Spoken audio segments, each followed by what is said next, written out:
Good morning and welcome to Monday edition of Brewing Happiness, Magic Monday. Here we are again, ready to start the week, magic to make it into the best, happiest week ever, right? So, stuff. Today we're talking about stuff. I got a lot of stuff. I don't know about you.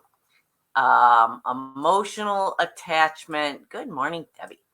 Let's see. I'm a little late starting this morning. I have to apologize. First, I had a little technical difficulties and got started and had to exit and come back. So anyway, here we are. So emotional attachment to objects. Object attachment, sometimes called hoarding disorder, is a psychological disorder characterized by difficulties discarding possessions and excessive clutter in living areas that can result in significant stress, reduction in functioning. I'm not a hoarder yet. I mean, I'm working really hard on not being. I don't like clutter. I don't like things sitting around in stacks where I can see them, but closets and shelves and garage, I don't know. Things are important to us. Yet things are important to us, right? We like to say we're not materialistic, and yet we got little things around us. I got my crown and my happiness little sign that sit on my desk every morning, right? I have stuff. Things become extensions of ourselves. We use them to signal to the world who we are, maybe who we want to be, right? Our stuff is infused with the energy of our lives, right? It carries our memories, our emotions, our energy. Things are part of our lives. That's just the way it is, right? By 2 years old, we know the meaning of the word mine. Mine, right? By 6 years old, we have something called an endowment effect. Oh, sorry, I have a piece of hair that is bugging me. Okay, we have something called the endowment effect. That means we love something just because it is or it ever was ours. I think we can all relate to that, right? Kids 2 to 4 have the feeling that whoever touches something first is the owner, even after you've given it away or shared it or whatever. So you wonder why it's so hard for little kids to share, right? As late teens, our attachment to things is kind of at its highest. Coincidentally, that's the time in our life. Oh, well, there it is right there. That's the hair that's bugging, right? Coincidentally, that's the time in our lives where our self-esteem is the lowest, those teenage years. And so we glom onto stuff, right? From a neural perspective, we always like to talk about our brain. Absorption of objects into self-identity may be more than a metaphor. In 2010, Kyungi Kim and Marcia Johnson did a test where they studied participants' brains as they allocated objects to a container marked as mine, imagining that they were going to own them, or to a container marked with someone else's name, right? Fooling the brain. But shockingly, extra activity was observed in the medial frontal cortex in response to the sight of the owned items compared with control items allocated to others. We like our stuff. The same area of the medial prefrontal cortex was activated when participants rated how much various adjectives described their own personality. So, areas of the brain that are known to be involved in thinking about the self are also the same areas that are involved when thinking about our stuff and ownership. So, no shock that we are emotionally and energetically attached to our things. And this brain discovery, right, that the thing that when we're talking about our characteristics of ourself and we're talking about the objects that we own, we're lighting up the same portion of our brain. It kind of describes why we maybe have a midlife crisis, right? Why you turn to stuff at times when life is hard. When maybe those feelings about self, description of self, our idea of self starts to change, very likely the things around you begin to change too, right? With ownership, though, with ownership comes envy, right? That's how we learn to envy. Even as a small child, we see something we want and we envy, we covet, we want it, right? We want to live simply.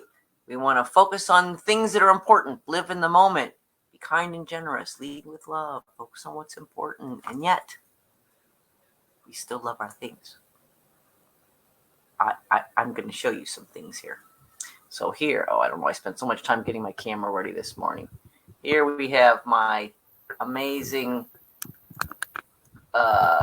shelf of things. I can't really show you the whole thing because my camera's a little wonky this morning, but you can see it's filled with important mementos from my life that I can't seem to let go of.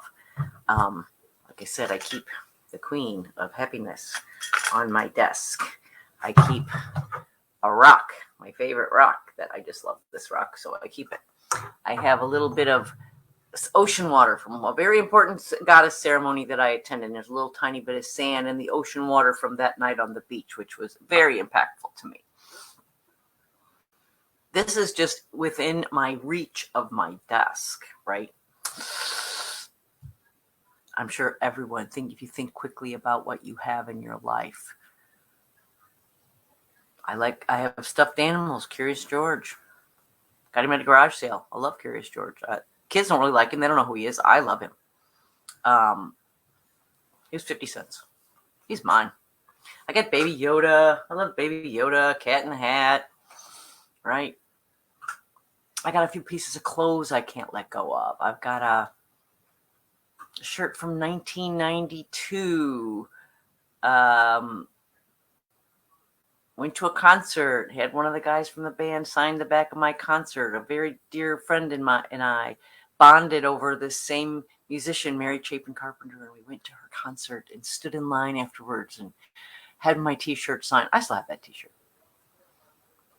I sleep in it every once in a while, right? I got a volunteer t-shirt. I went to Washington, D.C. and did a big volunteer thing in 2009. It was really fun. I still got the bright yellow volunteer t-shirt. I don't really wear it, but it's tucked up in my closet. I don't want to get rid of it. It means something to me, right? It's not all bad. Objects aren't all bad. They can bridge us to other people, places, times. They create meaning and comfort.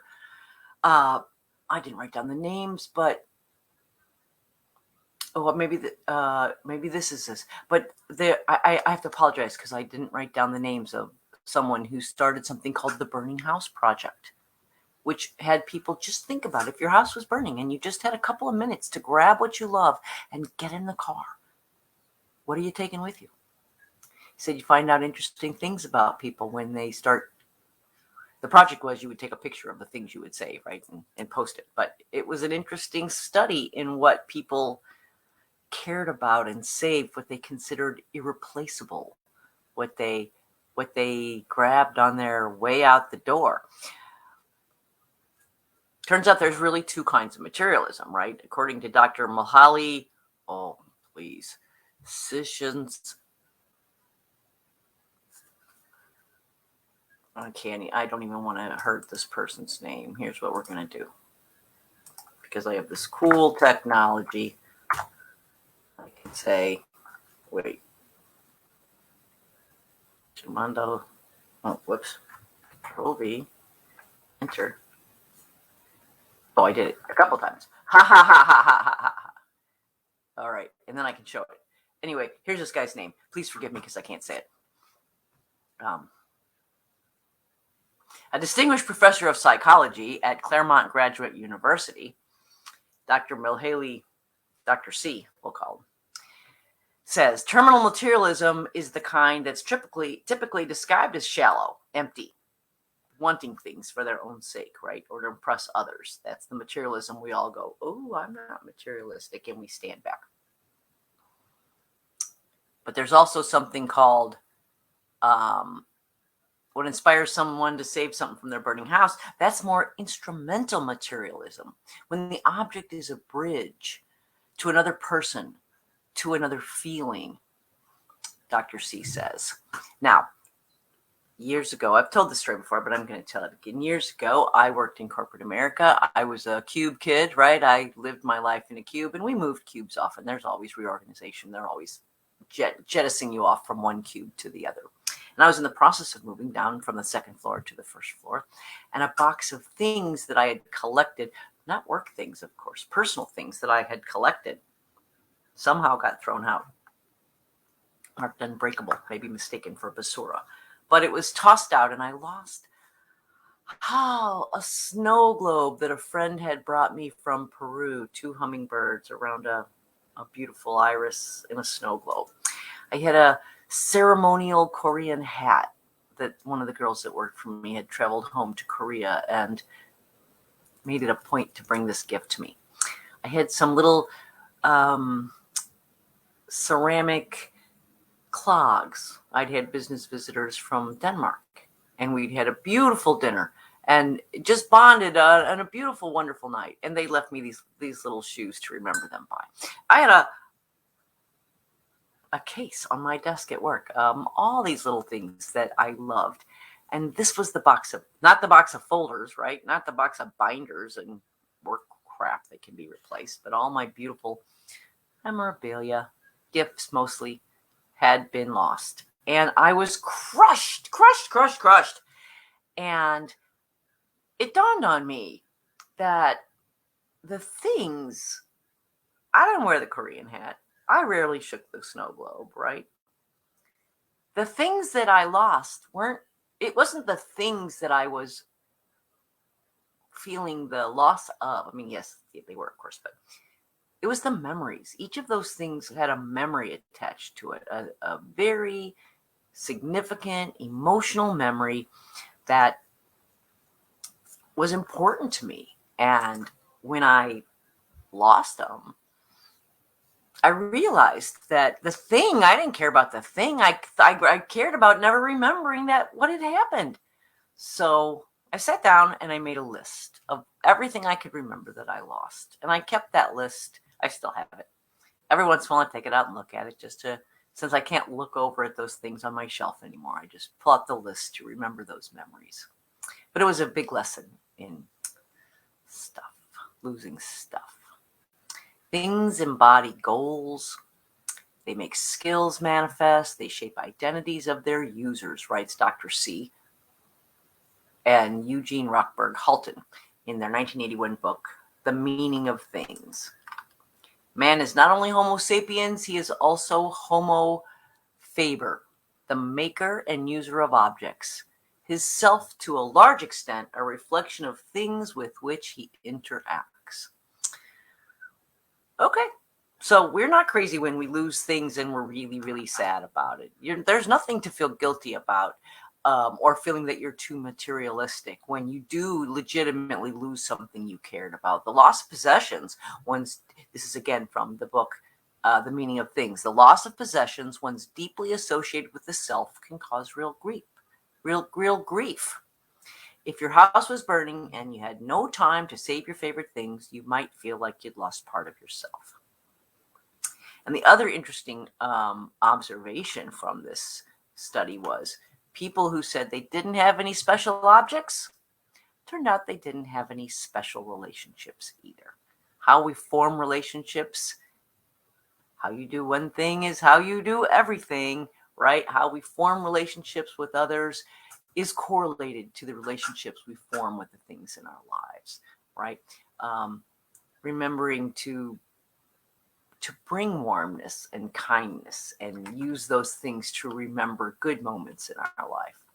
But yet, as I read in the very beginning, too much attachment leads to disorders, stress, materialism, coveting and wanting, and a whole bunch of other stuff, right? So maybe we do want to talk about how to get rid of some stuff. I personally am in a decluttering phase in my life. I think as we get older, and the studies back this up too, as we get older, our attachment to things can reduce. And as we start realizing that what's important in our lives, we are able to lose a box of stuff and just say, meh, I'll just remember the memories. I'll just remember the nice memories that came with those things. And as we get older, unless you're good at getting rid of things on a regular basis, I know people like that, and sadly, that is not me. But as we get older, the accumulation of stuff just gets overwhelming, right? You have things that you loved when you were a child, when you were a teenager, when you were in your 20s, when you were in your 30s, when you were in your 40s, and now when you were in your 50s, maybe even your 60s. We accumulate things we love. And I don't know, some of us, not that good of letting go of the things that we don't love. So as I look around my house right now, it has twice as many things as we need, things we never touch, things we step over and deal with in order to get to the things we really want to use. It's exhausting. So this is my big project: declutter, organization, a place for everything in its place. I don't know about you, clutter makes me nervous. To walk into the room and have things sitting around just makes me feel out of sorts. Years ago, we were doing a remodeling of our house, and all the rooms were being remodeled. The living room, the bedroom, everything at one time. There wasn't space in the house. Everything was moved out of place and shoved against the wall. There wasn't a place big enough to lay your hand down on a table anywhere. And finally, I said, we must finish one room. We must, because we're trying to do all the electrical, all the drywall, everything. So it made sense to do them all parallel, right? So I finally said, we must stop this insanity and finish one room. There must be one room where I can walk into and not feel that nervous energy from clutter. I don't know. Do you feel that way? I'd love to know. Let me hear from you. What do you think about clutter? Does it bug you? Is it a problem? Maybe it's just me. Anyway, how do you let go of stuff? How do you let go of the stuff that has sentimental value? That's what we're going to talk about next, right? Well, here's a couple of tips on getting rid of stuff. Number one, these aren't in any particular order or importance, just an accumulated list. Get rid of easy stuff first. Stuff that you kind of can't stand looking at, but you just haven't taken the effort to pick it up and move it out. A few years ago, my man's mother passed away. She lived in a house for 50 years. And I'll just say she was a collector, not a hoarder. I don't think she had reached hoarding status, but a collector for sure. I cleaned out, it took me weeks and weeks and weeks to clean out her house, this house that we now live in. Weeks and weeks and weeks. It was exhausting to find out how much trouble it is to even give things away, right? It's a lot of work. So start with the easy stuff first. Put a bag in the garage that's marked Goodwill or Salvation Army or whomever you like to donate to. And when you see stuff annoying you, put it in the bag. If you really want it, you'll go back out and get it. If you miss it later, but if you put it in the bag and you never think about it again, you never really love it, right? Secondly, think about the motivation behind keeping things. It was really eye-opening to me when I lost that box of memorabilia, and I had to think my way out of it, right? And so I did that by coming to, like I said, the conclusion that what I really cared about was the memories that were attached to those things. So when you're keeping things, think about what's the motivation for keeping them. Could you still love the memory without keeping the thing? Maybe it is important to you. There's some stuff I'm never letting go, ever. It's okay. I get to keep some stuff, right? Cultivate a gratitude practice to make letting go easier. I watched the Marie Kondo episodes on Netflix. I love that she thanks things when she's done with them. She takes them and she says, I want to thank you for your service. I appreciate all you've done in my life. And then you put that into the Goodwill bin. Having gratitude, thanking it is a little ceremonial, ritualistic, maybe a little bit of fooling for our brains, right? But yet, part of the process of letting things go. It can really help to say thank you and really have gratitude for things that have served us, but maybe no longer have a place in our life, and we're ready to just let go and move on. I like to think of this. I like to think I've loved this, and now it's time for someone else to love this.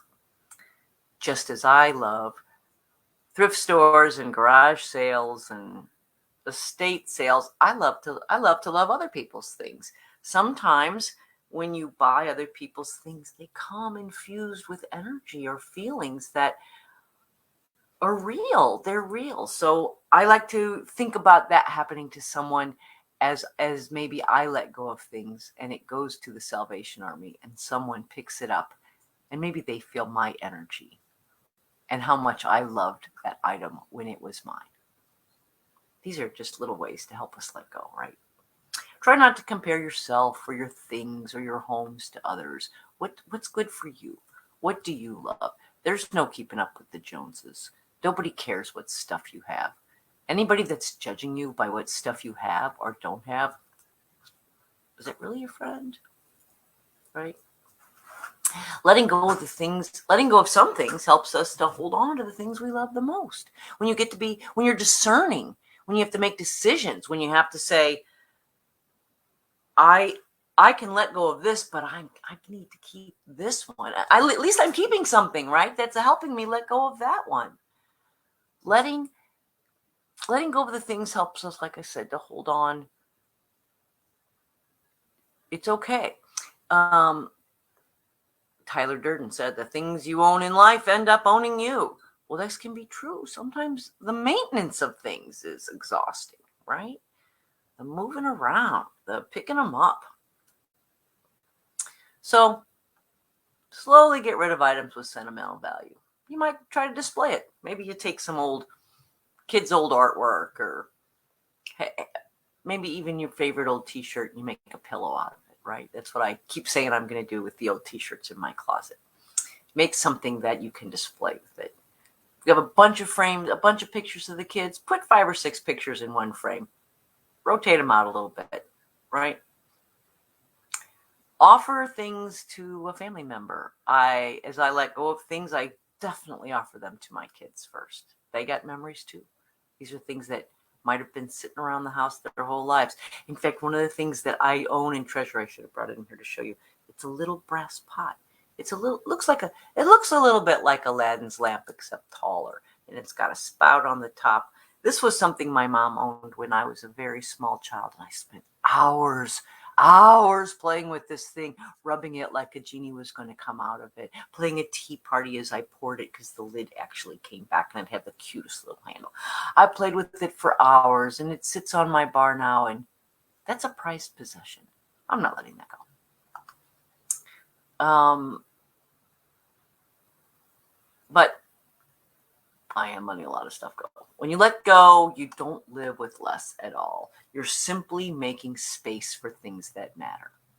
You're getting rid of things that maybe used to have an importance in your life, used to be impactful or meaningful or purposeful, but now just have the memory. Now we have that, what did we call that? Endowment syndrome, where just because we once owned it or someone we love once owned it. I've seen this happen twice with people. Elaine May says, I still love the shadow box you made of my wedding invitation and flowers. Yay, Elaine. Isn't that so fun? I love to give shadow boxes as gifts, right? If I go to weddings or I go to parties and I sneak around and I steal things, a little bit of baby's breath from the bouquet, a tiny piece of wedding cake, some flower, a little bit of flowers from the tables, and I make a little shadow box because that's a memory, right? Those things, what are they going to do? Sit in a drawer somewhere, but in a shadow box. It's a thing. You can remember them. I love it.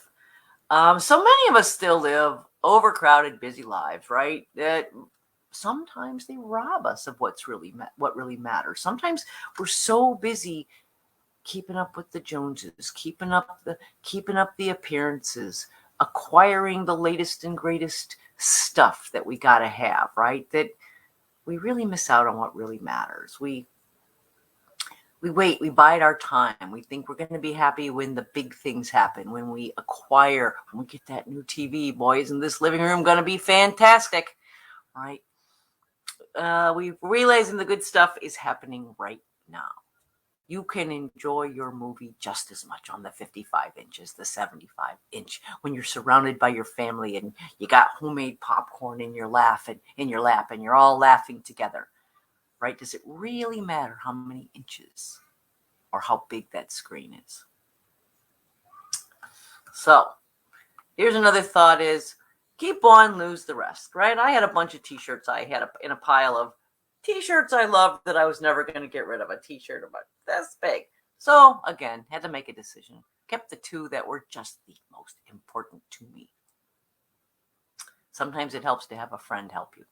Sometimes it helps to have a friend help you be objective about what you're going to keep and what you're going to give away, right? And you hold up an outfit that you loved and you've worn and you have so many great memories in, but there's not a chance you're putting it on your body today. And you hold it up and you look, but maybe I'm going to wear this. And your friend can say, are you? Sometimes you need a little reality check, right? But keep some stuff. If you have a collection that you no longer need to display or want to have, keep one. Keep one of the pieces, your favorite piece. But maybe you don't have 10 of them instead, right? Maybe keeping one sentimental plate on display can be more meaningful than keeping all 12 and hidden away in a box in the closet, right? Acknowledge and cherish the memories, but lose the clutter. If you can't, like I said, this is a great idea. This happened to me accidentally, but you can do it. Photograph the item before you let it go. Put it in your photograph, your album, your photograph album, right? Take a picture and stick it on your computer to pull out once in a while and look at and enjoy that memory without having to keep the thing, right? Make it into something functional so it's more useful. Turn your dad's old flannel shirt into a pillow, right? I've seen so many quilts made from old favorite childhood clothes or, I love that idea. I wish I was a quilt maker because I think that's a fantastic way to keep things. But take material and use it as a background to, take material and cover a cardboard and use it as the background to save something on. Lots of ways you can do it. Sell it. Donate the money to charity, right? Or then you feel good about your choice, right? Or give your items, like I said, to some place, something you support. I love the Salvation Army. I support the work they do. I love to give things to them and help them carry out their mission. Give items away knowing that what you've been holding on to will now bring some joy to others. That's right. Just because it moves out of your life, it's not moving out of this world. Just your world. So, the goal is balance, right? Keep some stuff, let some stuff go. It's not the things that are important. It's the memory that's important. Clean out the closet. Keep the best, the most important, the ones you can't live without, the stuff you're going to grab in the fire project, right? In My House is on Fire project. Keep those things. They're important to you, but not everything you own is in that category. And then finally, like I said, a lot of times our objects come to us infused with energy or emotion, or I don't know what you want to call it. This is I don't know. I'm supposing it's what do you call it? A weight, a desk weight. Having a moment. I can't think of what they call it. It's just heavy. It's heavy. It's a little bar. I don't know what's made out of black. It's got these little butterflies on it. It weighs a ton. You'd be really surprised. It's just a paperweight. That's what I mean.